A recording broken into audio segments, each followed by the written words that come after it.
All right, guys, excited about this one. Just waiting for it. Let's go with take me back. How did you get into the trade? I love asking this question to every lineman, especially that comes on. How'd you find it? How'd you get into it? Biscuit, we'll start with you. Awesome. Well, thank you. Happy to be here, Ryan. So I grew up at a little hydroelectric power plant that APS used to own, and Dad worked down there. You grew up at the plant? Yeah, in a company house. Okay, cool. There was a few houses down there, employees of the plant, and they were rebuilding a power line. 1988, 1989, I was 4 turning 5. And the helicopter pilot helping build the power line, he needed some work done. So he goes to my dad and he's like, hey, could you help me with this? And I don't even remember what it was. Dad's like, yeah, I'll give you a hand with it. So he got him sorted out, helped him. And the pilot's like, hey, I'll take you up in the helicopter. My dad's like, no, go ahead and take my boy up. And so hopped in the helicopter and we flew the line, and it was amazing. Line's still there. We're still using it. And it's just fantastic to think back on that memory. And I still remember when they were building that line, seeing somebody climb a pole for the first time. And I was like, that's what I want to do. I want to be a lineman. I want to be a line worker. Were you scared at all? You're 5 years old in a helicopter. You're just strap in. It was amazing. It was and your dad didn't go with you. It was just you and the pilot. It was the pilot, myself, and the plant operator. The plant operator, I don't think he'd been in a helicopter. It's possible. So yeah, he went up and I went up, and they just kind of sat me right there next to the plant operator, and we flew the line. And it was so neat because there was folks up on the poles and their hooks. They had all I called them pulleys at the time, right? These trucks would come in with all these pulleys. What are all these pulleys for? And they were travelers, right? Up on the insulators. So it was so neat, so fascinating. And it actually replaced a sectional line that were old windmill towers that we purchased way back in the day from Sears and Roebuck and turned into towers. So it was kind of replacing a sectional line from 1909. So did you right from that moment, so you're just like, this is kind of what I want to do, and then you just started pointing. So yeah, anything you could do to get towards that, you just started doing it. It's wild. My dad, I had radio flyers just like we all did as kids, and it was so remote down there that you didn't have a whole lot of other folks to play with, right? Sure. As a kid. My sister was younger than me, so it was kind of like me on my own. And so I'd take radio flyer wagons, and I'd put a chair in one, and I would stand on it, and that was my bucket truck, And then I had another little cart that Dad had brought home, a DA bolt, and I stuck a little spool of wire through it, and I'd cut down these little, we call them stink trees. They're just these little trees. I'd cut them down, and I'd build little power lines. And I still remember, it's funny, I remember being in the hallway, and my grandma came up to my dad, and I had all these electricity books they bought me from the 1950s. And I remember my grandma was like, hey, do you think this will stick, Elmer? My dad's name. And he's like, I think it will. And yeah, so here I am. That's wild. Really happy to be. Those little power plant communities are kind of interesting. I did some work in Churchill Falls, which is northern Labrador on the east coast of Canada. So where most of the power lines, most of the power for the eastern seaboard is generated in Churchill Falls, up in that area, Labrador, right? And that comes down through Quebec and into the U.S. Wow. Yeah. But the power plant community, kids like yourself will grow up there and then become, workers in Churchill Falls at the power station. And then, but when you retire, when you come up for retirement, you have I think it's 5 or 6 months before you have to leave. Oh, wow. The whole town. Wow. So you could have your whole life could be this community in this town, but you have to leave at the end because they don't have enough to, have a community flourish out of there and have people stay. But it's a crazy concept. You spend your whole life in this place and then see you gotta go. Yeah. 2 hours to get down to Childs about. Yeah. Dirt road is pretty remote. Yeah. Incredibly remote. Yeah. It was so neat.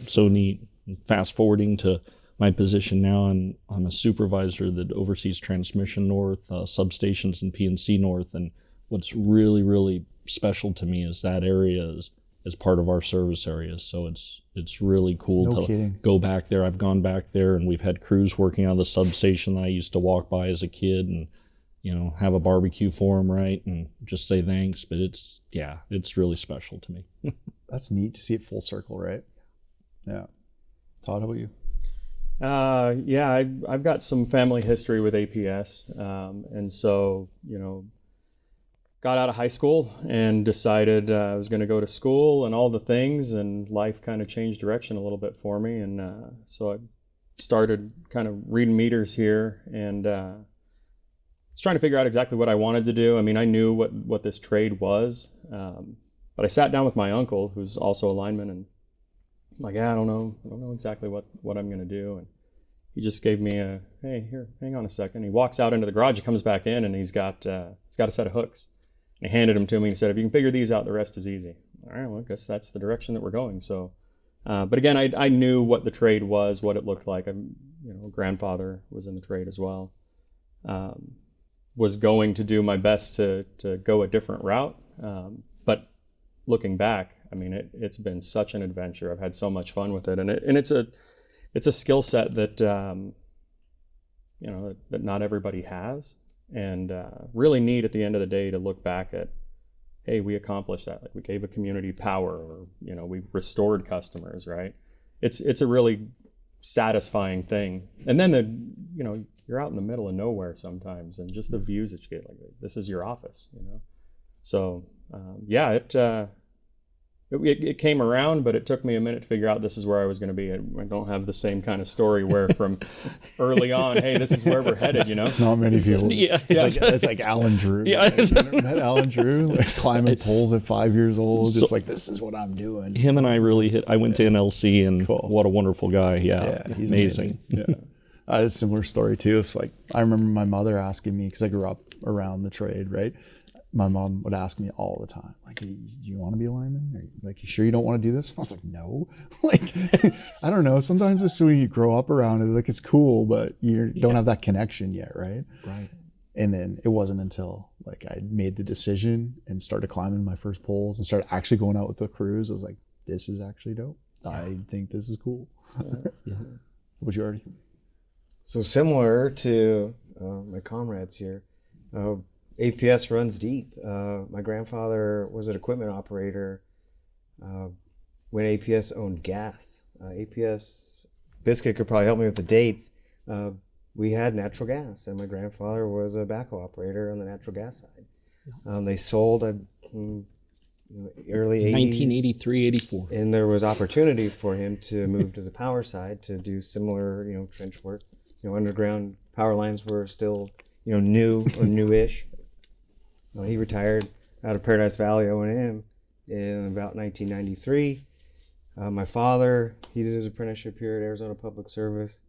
But through my childhood, I wasn't really sure what a lineman did. My father was a troubleman for quite some time, in which now is called Surprise, then it was called El Mirage, but out west. I just knew that he brought his truck home and he would leave at night, and when there was storms, we wouldn't see my dad for days. Like, I was not in tune with what he was actually doing. Most kids aren't. And even through teens, we kind of talked about this previously. I was always an outdoors type person, hunting, fishing, hiking, etc. Very mechanically inclined, grew up around, motorcycles, dirt bikes, just outside. Through high school, still no idea that I wanted to be a lineman or that, what it actually provided. Went to, graduated high school, registered for a regular old community college, thought I was going to be a business guy, I think. I did the same thing. That was short-lived. Kind of, I wouldn't, just kind of floating around. I had a job, but it wasn't a career. My father's like, "Hey, have you ever thought about line work?" This was early. I was probably 18. I'm like, "Not really." He's like, "Well, APS is hiring arborists. You could apply there. We could get you started." I'm like, I don't want to be a tree trimmer. I'm good. Heard you talk about them before. I'm going to stick with I'm going to be a business guy. So about a year and a half into college, I'm like, "Okay, Pops, what's this line thing again?" So we sat down and talked about it. At the time, there was a few options of line schools. There was one in the Midwest, I believe it was in Nebraska. There's a couple fellows here that attended that one. NLC, and then there was a new one in Chandler, here in the Phoenix metro area. So like, yeah, let's go for it. I'd never climbed a pole, I'd seen work. I'd, probably see my dad on a cruise here and there, but nothing like super intense. So signed up, and, similar to you, my dad's like, here's some hooks. I don't know where, probably his old ones or something. And went to line school, finished line school. The APS was hiring. I think they hired about, 5 or 6 interns. Started here as an intern, a groundman intern. I don't remember what they called us, but we were groundmen for 90 days. We had a 90-day summer shot at line work. Run. Yeah, That's exactly.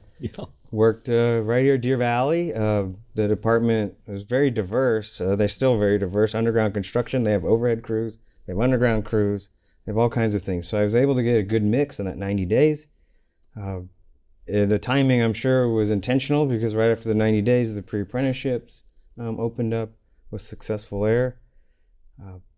That's pretty. Then just being hands-on and being able to be outdoors. I just the passion and love for the trade just continued to grow. I was fortunate enough that through the apprenticeship, we traveled in the state quite a bit. You've seen everything from pine trees up in Flagstaff to the deserts of Yuma and everything in between. Just being outside and the challenge, every day is a new challenge. So I've just continued to grow my passion, like I said earlier. And here I am, 20 years, a little over 20 years later. I love how you said like you're like mechanically inclined, like that comes from like when you're a kid too, right? Like I remember my mom again asking my dad, like, okay, do you think Ryan has, is he gonna be all right in this? Like any mother is kind of asking, like, is he gonna do all right? And dad's like, yeah, man, he grew up around dirt bikes. Like he's spent every summer riding dirt bikes, every winter playing hockey, and like he's always been outside. They build stuff when they're out in the forest or building forts and shit. Like he knows what he's, he can handle a clutch and like, he's a little bit mechanically inclined. And I think that's kind of like, so if you're a kid listening to this going like, is this maybe the right trade for me out there? I think like if you like the outdoors, if you like tinker with stuff, if you know what a clutch is and how it works, like those sorts of things are good things to know. I don't know anything else to add to that. Like for those guys out there, like you guys all teach these kids, like for these kids that are trying to figure it out, because a lot of those kind of guys find this podcast and they listen to it and they're constantly like, okay, like, is this the right thing for me? They're trying to like, I think the camaraderie that you can find on a crew is really similar to what you get playing sports. I mean, you build a brotherhood, and it really is a neat thing. Again, you're accomplishing whatever the task is, whatever those goals are for the day. Really neat to be in that environment where you're a team. And so I think that if somebody mechanically inclined has likes that kind of environment, has played some sports and things like that, I do think that those help kind of lend to getting into this trade and being successful in it. And the difference every day, again, you had said something different for us, right? And it really is. You never know what you're going to get, what the conditions are going to be. The challenge of it is different. So yeah, if you've adventured in any of those kinds of things, it's worth giving a shot. And at the same time, there a few folks that I knew got into the trade and realized that it wasn't for them, and that's okay too. So try it. Reach out and find out what it looks like. Find an angle to become a groundman, and get involved in it. And it's okay if it doesn't work out for you, but give it a shot. It's been very rewarding. I think to Todd's point of give it a shot, that's where I was going to go to a young person or a child that may stumble upon this. Line work is just one of the trades the utility industry provides. So if you try to be, or you think, or whatever it looks like, and you want to be a lineman and it doesn't work out, there's substation. We have substation electricians. There's substation linemen also. Not here, but elsewhere. We have metermen. There's, heavy duty fleet mechanics. All the utilities provide, or utility industry. There's so many options that if getting in and line work isn't your jam, there's probably something else, most likely. Yeah. And it's just such a tight-knit community that, you 9 times out of 10, we want to help that person. Yeah. Okay, all right, this didn't work out for you. How about this trade, or how about that trade, or this job? So it's diverse. If you're willing to, if it didn't work out, it's so diverse that something should or has the possibility to work out. I love that you pointed that out, actually, because it is a really solid point. It's like the industry's called an industry for a reason because it's made of many people, right? And many different jobs. So like just because you found your way into the industry, maybe because you saw a lineman doing something and that's kind of what you wanted to do and it didn't work out, it doesn't mean that it's the only option that you have. Yeah. Anything to add to that, Biscuit? You know, I'd actually add something kind of interesting, maybe a slightly different perspective. So I didn't grow up riding dirt bikes or, you know, I remember my dad, we had this Volkswagen and he's like, you know, let's work on this Volkswagen. And I dreaded it. I was like, I don't want to work on the Volkswagen. Like, I wanted to play music. Like, you know, I was into playing guitar. So, wasn't interested in that. And it's kind of interesting because I've shared this with folks. Getting involved with APS so young and like Artie and Todd, been with APS a little over 20 years. And it's really fascinating. A lot of the firsts in my life were because of APS. And it's kind of funny to say that, or being in the trade, being in the industry, right? It's kind of funny to say that. First time I ever rode in a helicopter, right? Line work. First time I ever rode a quad, line work. First time I ever flew in a commercial airliner, lineman rodeo, you know? And first time I ever went down into the bottom of the Grand Canyon, line work. So it's like all these firsts, and it's just fascinating that if you have the drive, I guess talking to a kid out there that might be interested in getting into the trade, the drive, if you have that drive or that interest and really want to get into it, the rest will take care of itself and you'll be involved in such an amazing journey and you'll see things you've never seen. It's like I always tell people, it's like having a backstage pass, right? Because the line crews, they show up and, you know, the first responders come on through, you know, the barricades go back up and you're in the middle of it all. You're in the thick of it all. Yeah. And it's really special. I pointed that out at that meet and greet the other night about the backstage pass thing. I'm glad you brought that up on here because that is like literally what it's like when you get into this trade.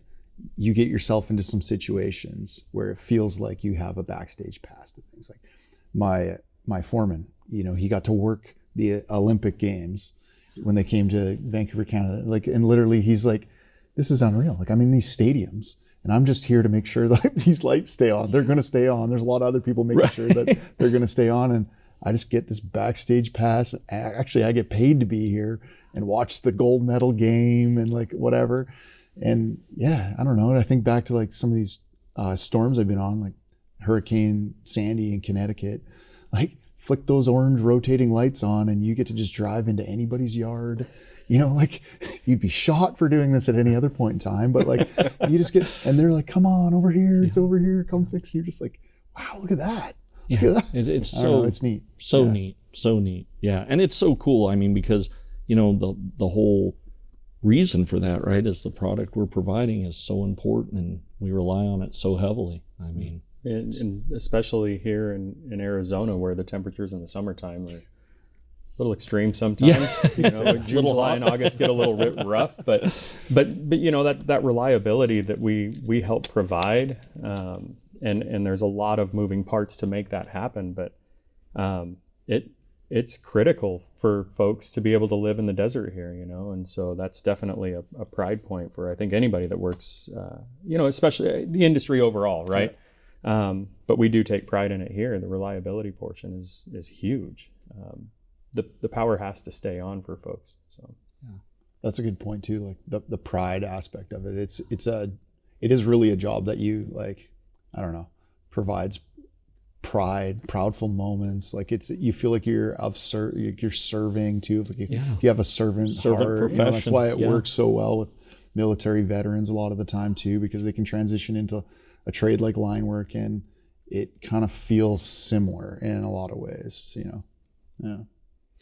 What fires you guys up these days about the trade? What keeps you fired up about it?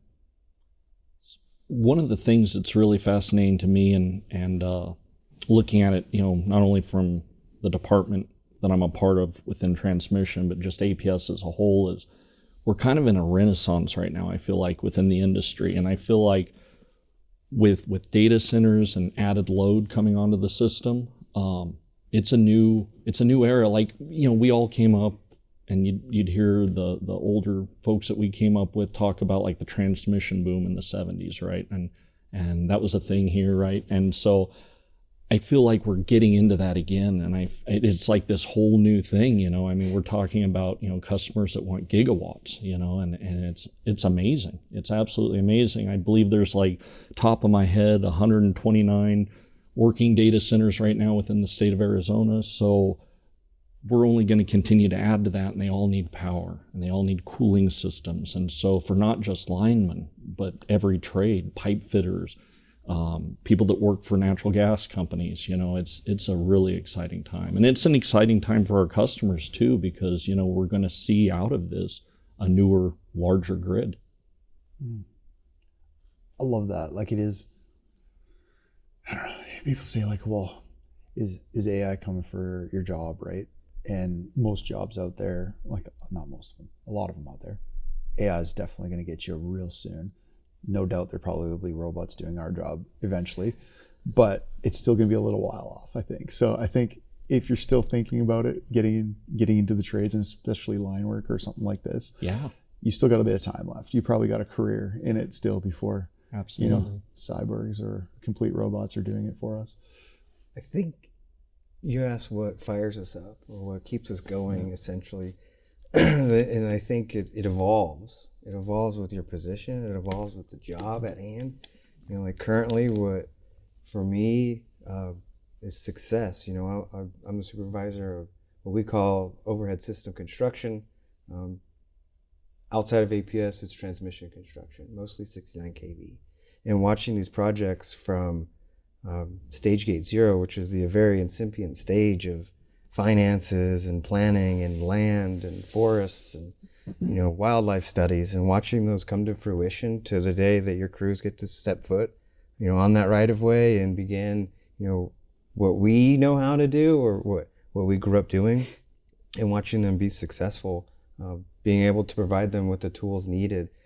Similar stuff to what Biscuit was saying. The evolution right now is hot and heavy.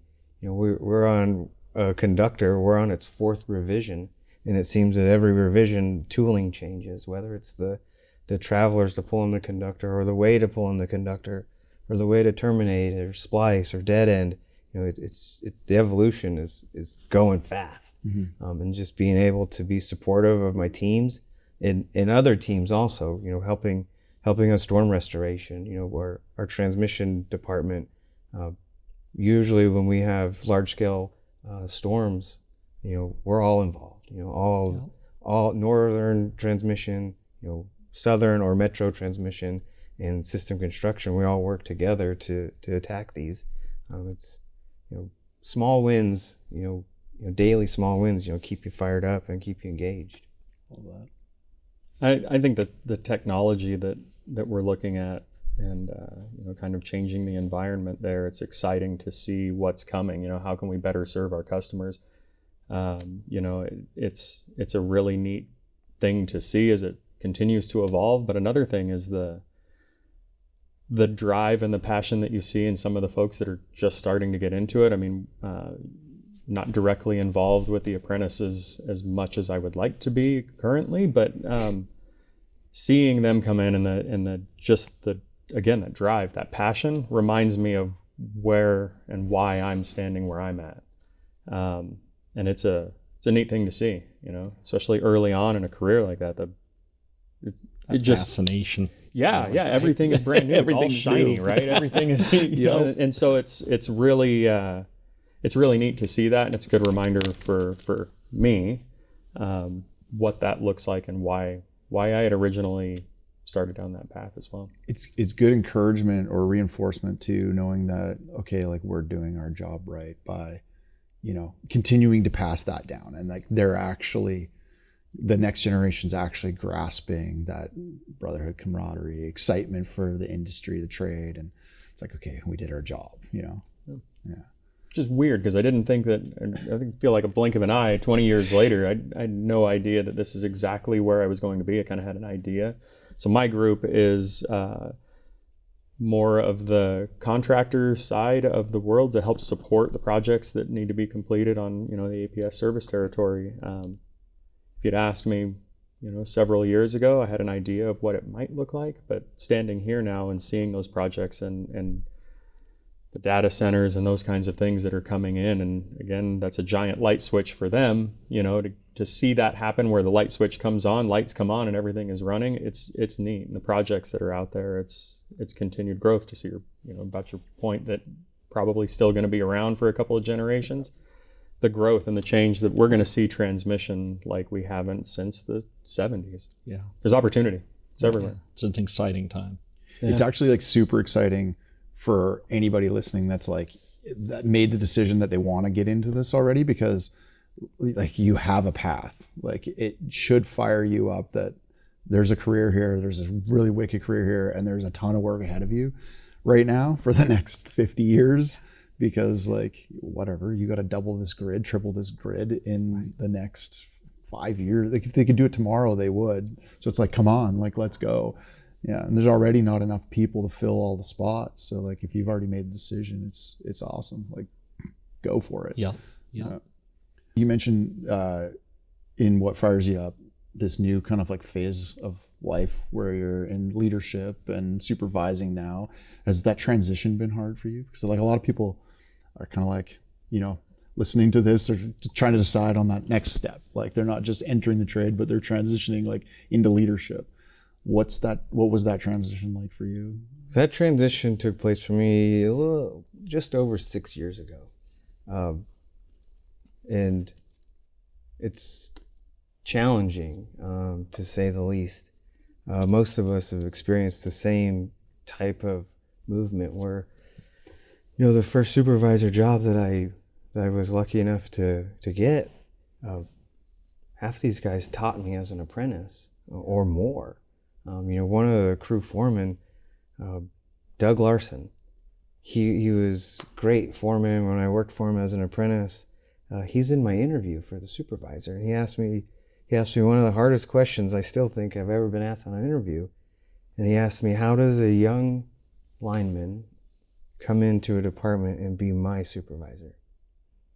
And I was not prepared for that question. I had no idea it was coming. I'm not even sure he knew it was coming.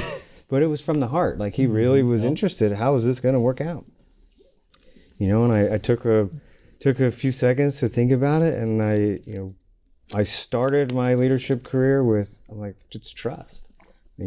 I have to know what's going on, and you have to communicate with me, and we have to be open. We have to work through these issues or challenges together. There's no I in team. I know that's pretty cliche, but it's realistic, and you have to get into their world. Even though I spent 14 years in the tools, it's a different position, and it's definitely challenging. And there were days that you're like, man, is this what I really wanted to do?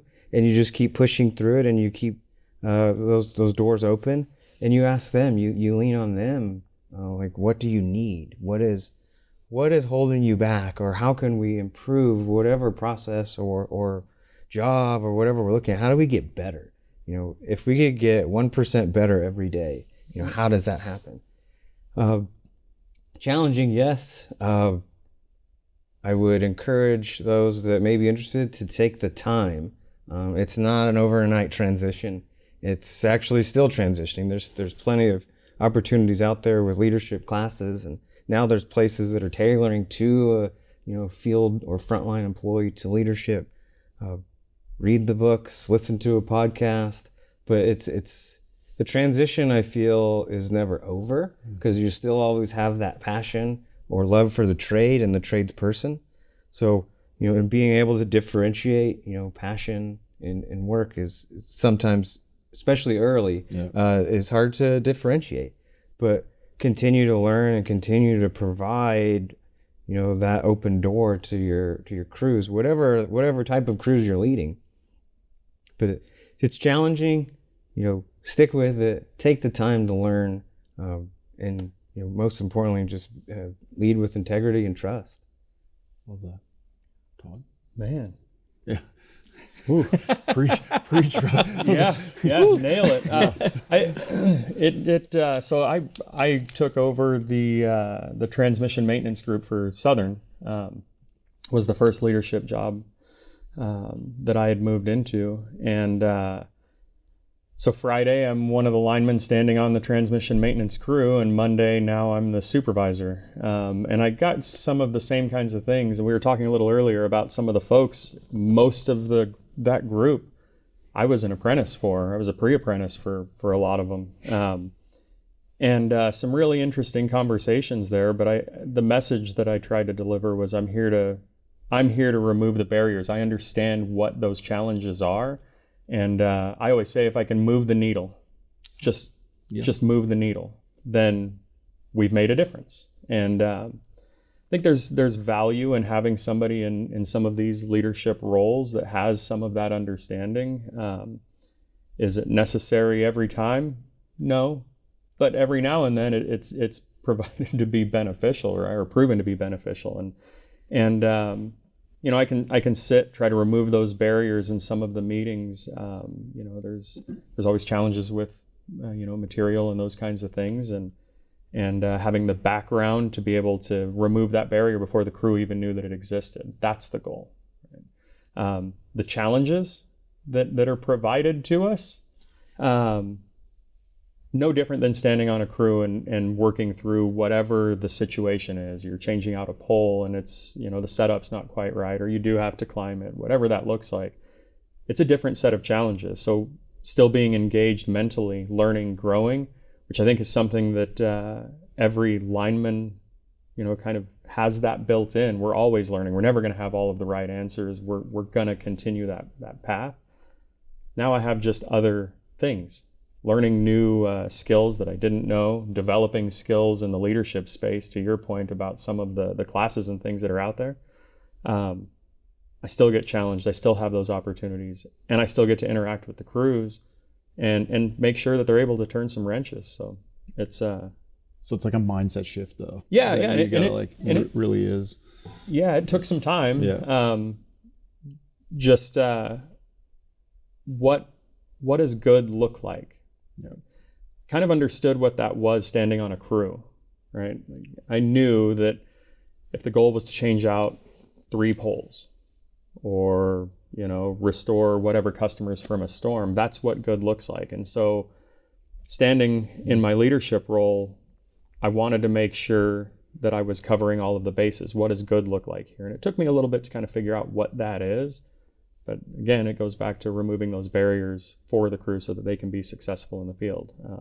I didn't get them all right. I probably will screw that up again, but that's part of the learning, And so yeah, it was a mindset shift. I've enjoyed it all. I've been in leadership for 5 years, and 2 different roles there over the transmission group, and now working with the contract support group. So it's an adventure. Sure. That's good. Yeah, it's been awesome. It's definitely an adventure. There's definitely challenges, but what I find fascinating about it, so some of the kind of leadership traits we talk about at APS are we over me, right? To be a good leader, right? We over me. So you're thinking of your team before you think of yourself. You're thinking of ownership, right? You own what your team's doing. You're thinking of care. You care about your team. You want to see your team, go home every day in the same shape or better than they came to work in. But one of them, the last one, is grit. And what's so neat about grit is it really speaks to anybody, well, for the sake of this podcast and everybody sitting here, it really speaks to what we all did as line hands, right? When we were line workers out in the field, like, we got to get up this mountain, we got to hike P-rope up this mountain, or we got to, get sock line across this canyon, or, guess what? We're going to have to overnight somewhere because, we got stuck. Whatever that looks like, having the grit to want to get the job done and do it, obviously, first and foremost, safely, but as a team, and so that we're having fun and we're accomplishing that goal. I feel like that really plays into the next step of getting into leadership from coming from the field. It's kind of neat because, if you're a foreman pushing a crew, you were over that crew and you're in charge of that crew, right? They're all reporting to you and you're taking the responsibility for that crew. Making the transition from the field into a supervisor role, it's really, really, really rewarding because your crew just got bigger. Your crew's way bigger now. And you get the opportunity now in that role to affect change. To when you were in the tools, right? When we were in the tools, and why is this like this? Well, now we understand why it's like that. Or maybe we don't understand why it's like that still, and it's like, well, what can we do to change it? I love how Todd and Artie said, move the needle. That's so important. Like, it's so important to make sure that you leave everything in, better shape than you found it. How do you continue to build trust now with your crews after you move into leadership? It's pretty easy to move into a leadership position, really easy, to now all of a sudden go, okay, I'm in charge. I'm going to start doing this. And I bumped up, right? Yeah. But then you lose trust with the guys, and it all falls apart. So what's some tips on how to build trust, maintain trust? If I may, I would say it's Please. I would say it's exactly, kind of going back to earlier, it's exactly what we did on the cruise, right? You're respectful to one another, you listen to one another, you listen to your team's, wants and needs, and you really take that in, and you take the time to communicate with them, to really talk to them, to get to know them, to understand them, and it kind of goes back to the brother, sister, family part of all of this, but that continues on, into supervision. I think just listening to your team and making sure that, you follow through, right?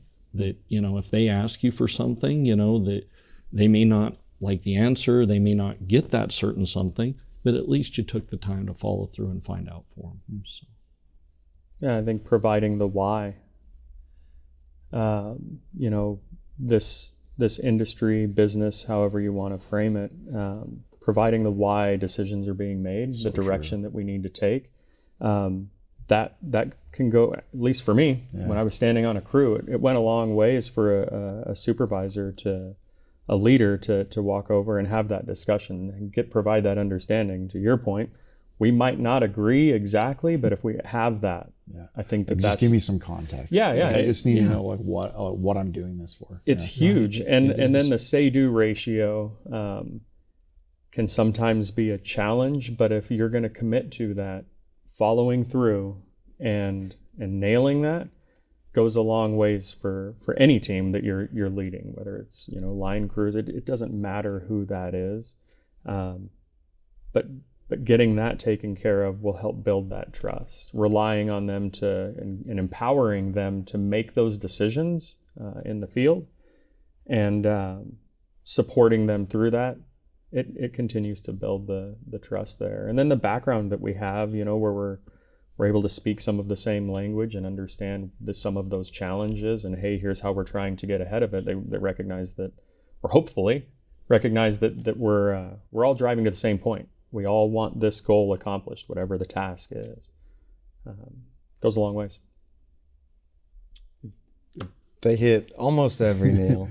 I'll probably say the same thing, just a little different. But, adding to what they said, I think how you continue to build that trust or continue to have those relationships with any coworker for that matter, especially line workers, is being available and being present. Mm-hmm. When they, your crew foreman calls, it's 9 times out of 10, he's not calling to see how your day's going. Yeah. There's something going on. Especially if it's between the hours. Whether it's 9 o'clock at night or 9 o'clock in the morning, be available. That is so important.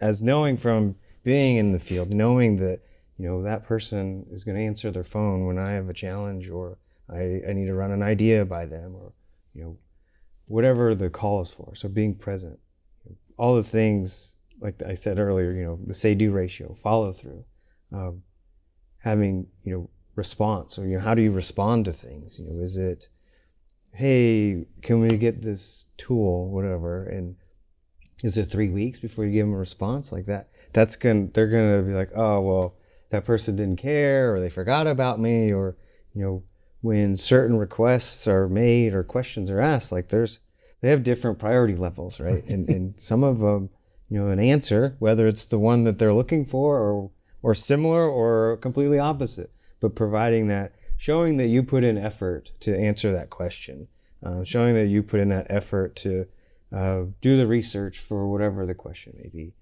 It proves dividends for a field worker for sure. Just being present, answer that phone. Yeah. I think that's huge, and I actually want to drive down on that point because something I've noticed with the younger generation, not going to pick on them, but it's just for some reason communication's never been easier these days. But for them, it seems like maybe they're just burnt out on it. Understandable, like burnt out with all the stuff that's flying in their face and attention grabbing things. But for something like your job, your career, your work, your team, the people that you're supposed to be available for them. Like that I left you on red thing for that generation. I noticed this with my kids, man. Like it's like, did you drop your phone in the toilet or something? Because like I was just talking to you and I was looking for an answer, and like 3 days later you got back to me. Like it just could have been like an emoji that's available for you. Yeah. Like a picture says good or bad. You know what I mean? Like, and they don't do it, but it's like it is super important. Like pick up the phone. We used to have to use radios or rotary phones or something. You stop at the side of the highway, use a pay phone. Yep. And now it's like never been easier. That's why I really wanted to hammer on that, because it's so true, especially with that generation, man. Yeah, as connected as we are at all times. I mean, the emails, all of the different avenues for somebody to get a hold of us. I think anybody recognizes that there's probably a reason that you didn't answer or whatever, and it never is that, hey, I was talking to the other crew foreman. It was they didn't want to answer because they just don't want to have to deal. It can be challenging, especially when you've got a large team to get that phone every time. But even responding to your point with a text message, hey, I'm in a meeting. Yeah. This is where I'm at. Do you need me to step out? 9 times out of 10, the answer is no. Just give me a call when you get out. Every now and then, yeah, I need you to step out, and getting up, walking out there, and taking care of whatever they've got goes a long ways. Like you said, goes a long ways. Like on that flip side, it goes a long ways to be that person that is available. And if you're worried about, okay, well, I'll get taken advantage of then, like if I'm the guy that's always available, just put a boundary up. Like this is the other thing you got to learn how to is like set boundaries. Like if you're getting taken advantage of, just say like, you know what, like, yeah, I'm available, but somebody else should be available as well. And, I have plans, so I'm sorry, I can't, something else, but like set a boundary, like lean on the team. Yeah. There's a support, portion for all of our departments. And I give the same messaging to the planners. If they're calling, chase that. If my phone rings, I'm not able to get to it for whatever reason, but just be available for them at the same level, and it builds a culture. Everybody's marching to the same beat, and we all move forward. So that's important too. Relying on the support that's around us as leaders, again, goes a long ways. What's been the most challenging thing for you personally as a leader?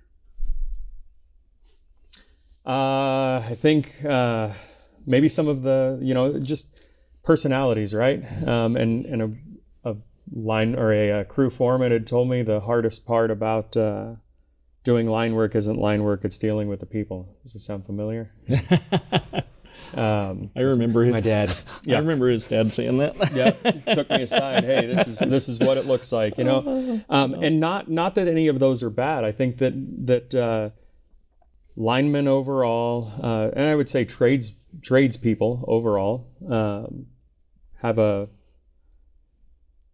typical personality, maybe. And part of that is that strong desire to make things happen and make it move. And so the challenging personalities, and I don't mean that in any way, shape, or form that they're bad. I think that also is what makes them great at their job. For sure. But how do I make sure that I'm being supportive in those conversations and making sure that it's moving, and moving in the right direction?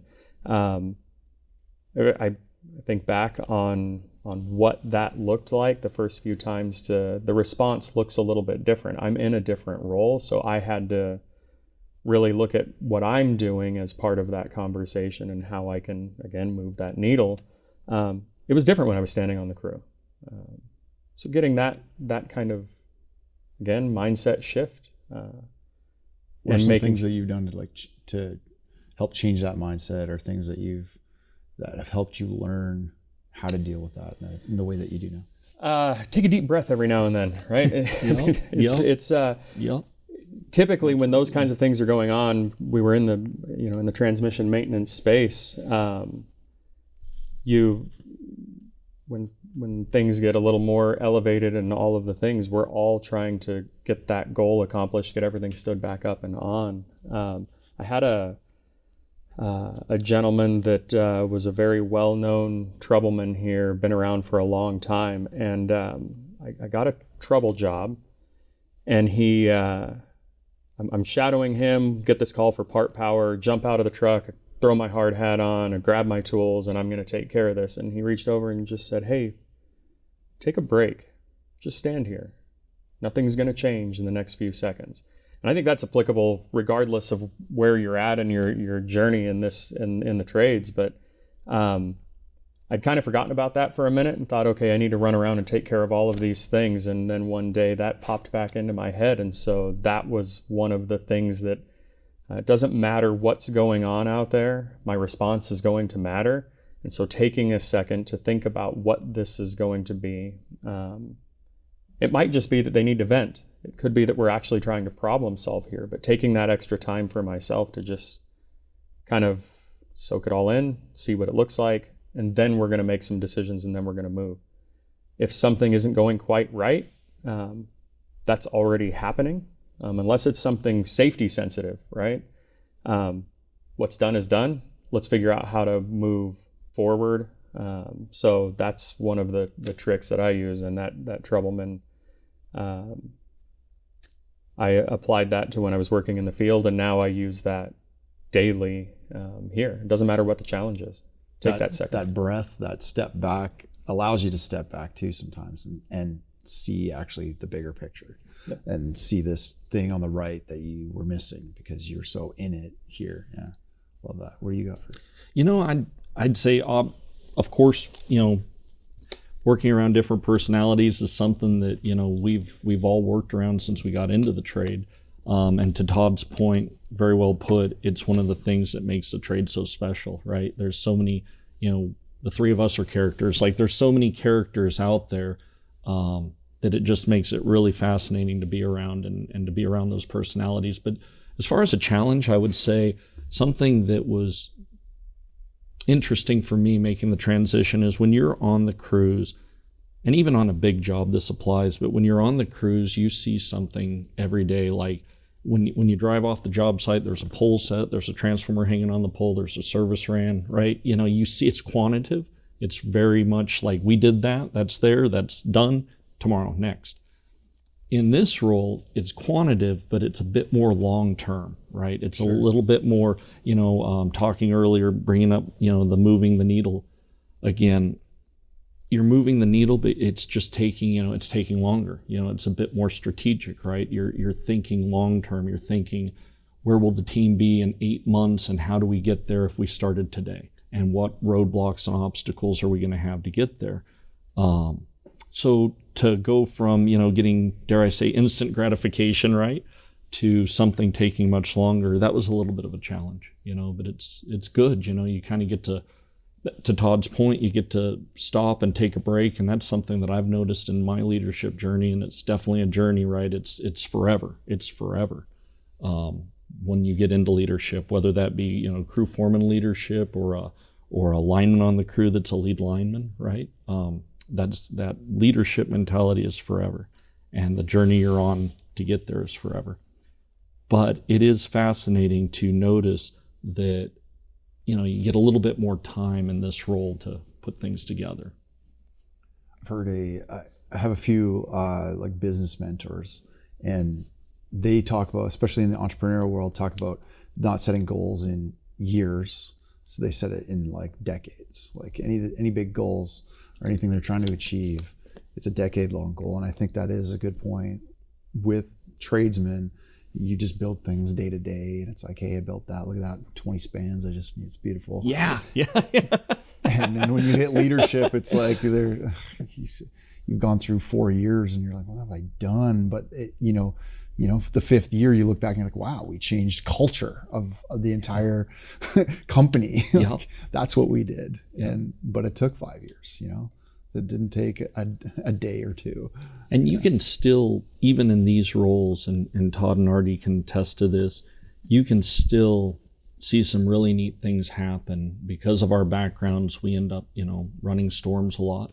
And so when a storm comes through and, we've got multiple poles on the ground, you get to see it in real time out there, watching the crews, supporting the crews. Like, wow, we were here today and now we're here.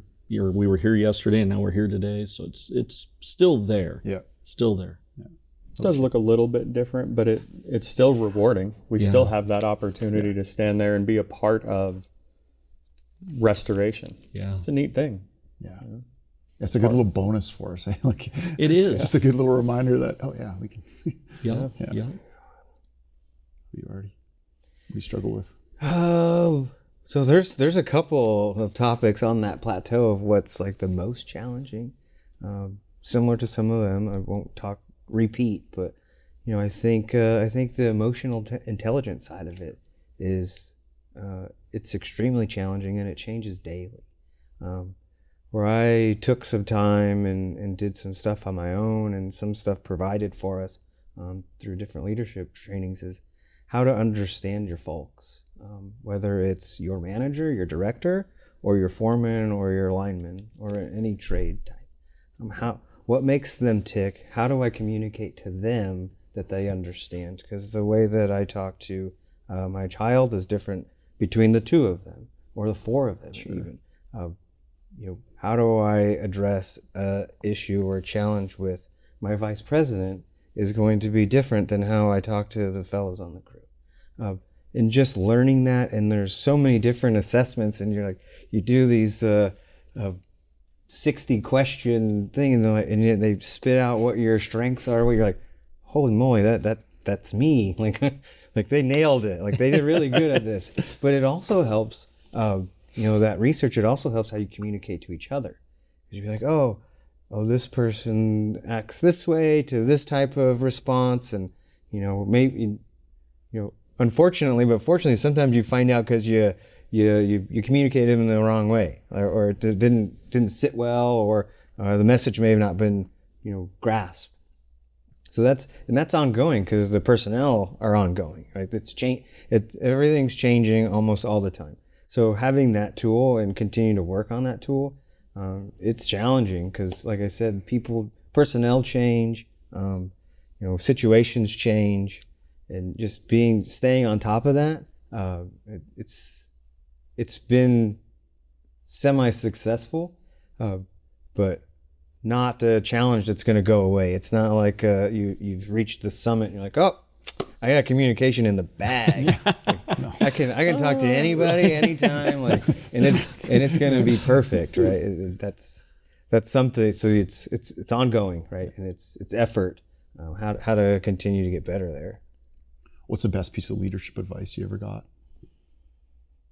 The best piece of leadership advice that I've had is to stay engaged. Being engaged and staying engaged is two different things. Being engaged is showing up to the job site on a storm, and you're there for that, and then you go radio silent, and you're in meetings or emailing or conferences. But you have to stay engaged. Do check-ins. I check in. I'm not the perfect person at it, but I try to make an effort to check in with my foreman daily. How's it going?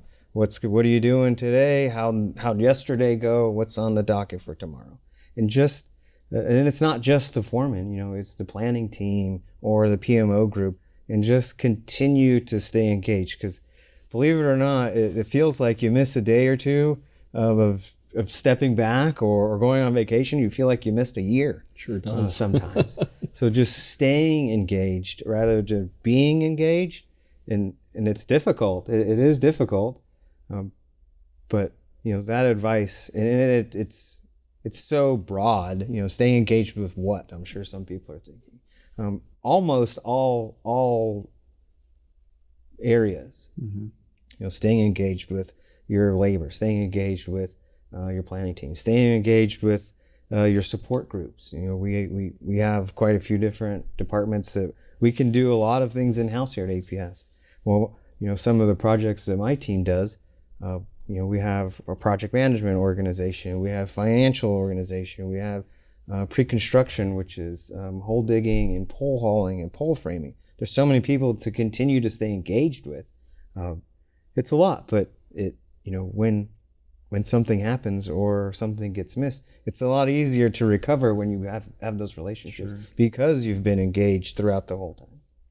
I get it. So you're not like stepping back into like building relationship. Mm-hmm. Have to go through all of that just to get to what you need to get to. Try not to be the person that only calls when you need something. Gotcha. Like that. Right. Todd? Challenges or opportunities if viewed through the correct lens. So that's kind of stuck with me, and it's continuing to grow, evolve. Artie, you had touched on it. That it is a journey. We're trying to stay engaged. All of those things, and your reaction when you mess something up. Not if, but when. What did you learn from that? So it was a challenge. Now you have the opportunity to learn from that and hopefully not step right in the middle of whatever that is, whether it's a communication piece, and that could be, up through the organization or down to the crews. But you have to have the right lens. And that, I think that's applicable whether you are standing on a crew or you're in some kind of leadership position. How do you get that right lens? Like, how do you put that right lens on? Well, it's challenging every now and then, but it really is just trying to, again, take that step back and look at it like, what can we learn from this? What does this look like? What does good look like? What does great look like? And can we get to those? If you did step right in the middle of it, take that step back and look at it and figure out how to work your way to the edge so you can climb out of it. It's you don't get it right every time, and I think that's okay. We're all human, but just try to keep that mindset and remind yourself of it as often as it takes, so that you have that lens set, and then you approach everything that way. Build habits; it becomes a habit. So. Biscuit. Yeah. So there's a couple. Getting really, really, really basic. Some good leadership advice I would say is just treat others how you want to be treated. Treat people like you'd want to be treated. Treat them fair. Be friendly. Sometimes you got to be firm. So being fair, friendly, and firm. There's some good advice that I was given getting into this leadership journey. And it really, really resonates because, to lead the team right, you've got to be fair. You've got to treat everybody the same. You've got to, everybody's on the same team. You got to be friendly. You want to be friendly. You don't want to come in and be like way back in the day, we worked for old grumpy folks, like more characters, right? So, you want to be friendly, and then just, being firm in your deliverables and what you have to deliver. There's always time to talk and there's always time to get perspective. But sometimes there's initiatives that need to be delivered and it has to be done firmly. Are you excited by brotherhood, camaraderie in this industry? Like, are you seeing it represented well or not very well? So great question. We just recently had a kind of a stand down, if you will, where we sat down with our crews and We discussed the fact that there'd been, multiple fatalities in the industry, and for the year of 2025. And so for that stand down, what was so special and so amazing about it is, we all came into the bull room, we shut the door, and we told line stories. And, there were folks that have come to our company, come to APS from other utilities, neighboring utilities, or sometimes utilities far away. And they brought stories with them of things that had happened at those utilities. And so it was just this really, really, really laid back environment to just discuss the trade and discuss what's going on in the trade. And in that meeting, it was just fascinating because on my team, we've got line crews, substation electrician crews, so substation maintenance crews. And then we've got protection and control folks that are, working on the relaying. And everybody that day brought something to the table. And it was just so neat to see all the different trades talk about, what can we do to get better within the industry? What can we do to honestly better serve our customers? What can we do to all come home safe? I mean, it's fantastic. So in that regard, Ryan, I would say seeing that the brother and the sisterhood are very much alive, very much alive. It's good. It's good. And it's good for people to hear it because, like I told you guys separately outside of this, it doesn't exist everywhere out there for some reason.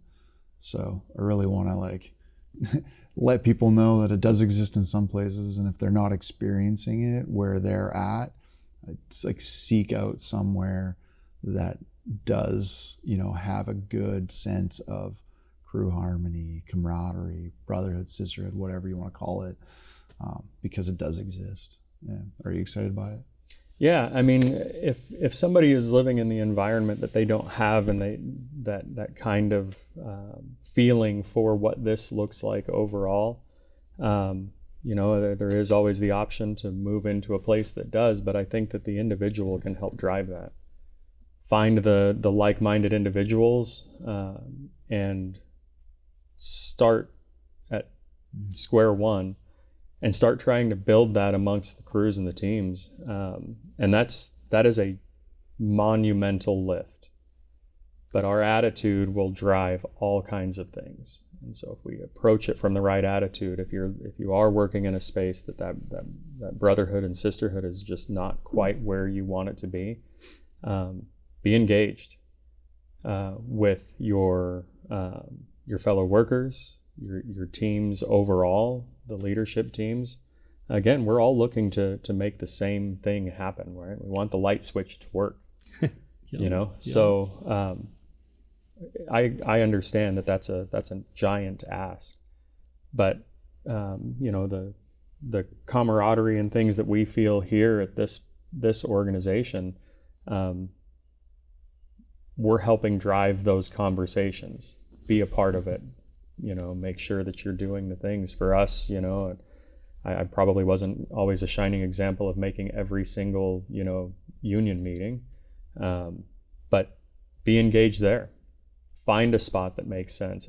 There used to be picnics and all kinds of different things that would go on that weren't necessarily organized by the hall, but everybody knew that's what was going to go on. Be the person that starts to drive that. Build that culture, because it will make such a difference for everyone overall. A safer working environment comes along with that. It's if the people that you're standing with, what they have going on, all of the things, you can help keep them safe in a little bit different way. It's true. Change usually just comes from one person. So why not you? Yeah. It's tough. It is tough, 100%. And that's why it goes the other way. It's it's hard to be that person that you're standing around the group of guys that, they're kind of good guys, but they're super negative every morning in the show up, remove yourself from that negative group of guys and go find one other person that's kind of positive and start a positive group. You know what I mean? You can do that. You have the choice to do that though. You don't have to hang around and feed into negativity and like the shit talking and like all of that just breeds, you know. Yeah, that's a good point. How about you? I think culture drives camaraderie, you know, from a very high level. You know, we've all seen it. Yep. Whether it's this employer or when you're a youngster working at a restaurant, or, you know, I was a oil change guy for like 4 years, and the culture drives that camaraderie, and it starts. It can start in multiple different avenues, right? But, you know, what I am referencing is in high level is, you know, our safety culture has to be top notch. You know, our management team and the culture that let's say the frontline workers are seeing, we have to be top notch.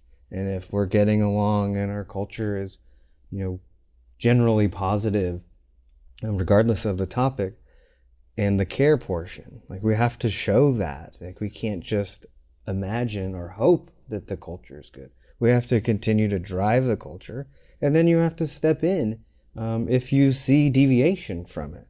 You know, you'll have the black sheep per se. You know, you're like, okay, how do I manage this? And we've talked about this in other conversations. Like, one person can really be detrimental in any career setting. Sure. And how do I manage that? How do we get them back to believing in us and believing in what our culture is, and believing that this is a brotherhood and a sisterhood, union or non-union. You know, this company has a culture that we are a team. You know, we talk about it over and over again, and it's true. It's a fact. And very true. And every team needs every person on the team. There's a reason why NFL dresses 60-something players. They may need you, and you need to be ready, and you need to be in this culture, and we're going to do our best to continue to express what that looks like. And if there is deviation, we're going to do our best to address it. So it stays this way, and it continues to grow. Love it. Okay, one more question. Best piece of advice you could give the next generation of leader? Best piece of advice would be to stick with it. It's more than one piece of advice, sure, but use your resources. I would say stick with it and use your resources. To me, kind of lumps into one. But use your resources. You're not alone. You know, you may feel alone on that first week, or, you know, there's, you know, we kind of joke like, oh, I became a leader, and like, well, here's your computer and your phone. Check back in. That's more of a fallacy. There's people everywhere. And, you know, in this industry, the utility industry, power, gas, water, telephone, there's people out there that are experiencing very similar things that you have experienced or you're going to experience. So build a network, use your resources, because you're not alone. Love that. I'll go back to the challenges and opportunities. If you're being challenged to move into a leadership role, somebody recognizes something in you. Take that opportunity. See what it looks like. You know, we talked real early on here that, it not always the right fit. You know, line work, take your pick of the trades, might not be the right one, but there is something somewhere for you in this industry. I would say the same thing. It's okay if this isn't quite it. To your point, you need to give it a fair shake. Yeah. You need to run it. Yeah. You need to learn. You need to just lean in, double down, and give it a fair shake. But it's okay to give that try, that chance. Lean in, give it your all. It's the same thing when a person serves their apprenticeship. You had to lean in. It was difficult. There were challenges. There were all kinds of things. But look at the opportunities on the other end of it that were provided for you.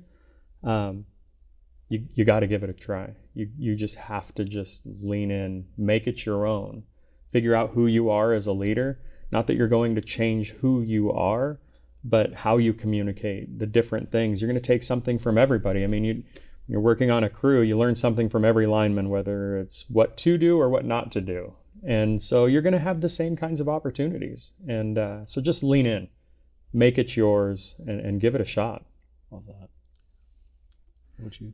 Yeah, I'd say, continue to learn, continue to push the boundaries of what you know, and don't ever be afraid to, talking about getting into leadership, don't ever be afraid to become a leader or to work on a team where maybe it's not in your wheelhouse. When I took this role, having a lineman background, I didn't work on a substation crew. I didn't work on, a P&C team. But I've gotten the opportunity to learn about those teams and learn about the work they do and the amazing work they do. And so I would say, continuous learning, always push yourself to learn the industry, learn the total industry, because it takes so many good people to make sure that light switch turns on. And just keep pushing yourself in that regard. And always, always, always, like we always say here at APS, safety is number one, right? You take care of safety, everything else will be taken care of. Our customers, our employees, the fleet, so on and so forth. Safety is always number one. So I would say that anybody wanting to get into a leadership role within the electric utility industry, or gas or telephone for that matter, any utility industry, to never forget that your team coming home every night is the most important thing you'll do. Love it, guys. Well, thank you. This content is completely free. All right. The only thing I'm asking you for is to hit that subscribe button. And I know it's cheesy. I know it's corny. I know every YouTuber asks you to hit that button and you're probably sick and tired of it. But if you like the show and you want to see the show grow, this is the way I prove to the people in charge that it's worth investing in. So it's pretty simple and it's the price you can pay for me. It's no money. It's just a subscribe. Please hit the subscribe and I appreciate the heck out of you for it.